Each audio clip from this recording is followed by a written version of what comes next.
Dahil nga iniintay namin yung mga customer namin, nanonood muna kami ng mga ano dito, yung ano guys, yung tawag dito, yung pinapalo.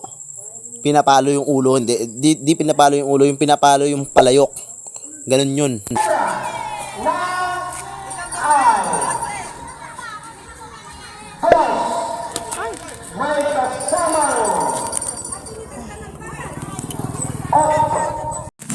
Dahil nga malikot yung nagkakamera si Joanna, busit na siya dyan.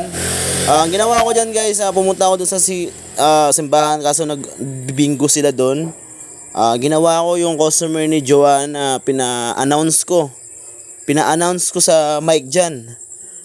Yung sabi ng customer na ano, yung pangalan ko men.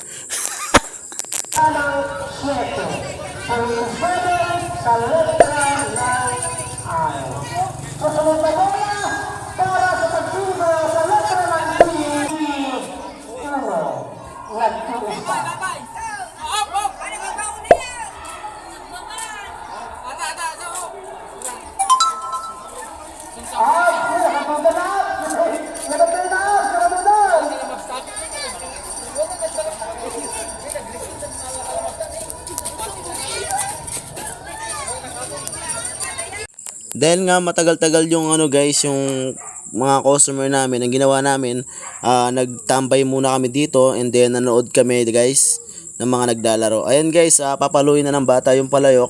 Kaso guys, ilang beses pumalpak yung ano guys. Actually guys, hindi man nila napalo yung ano yung palayok.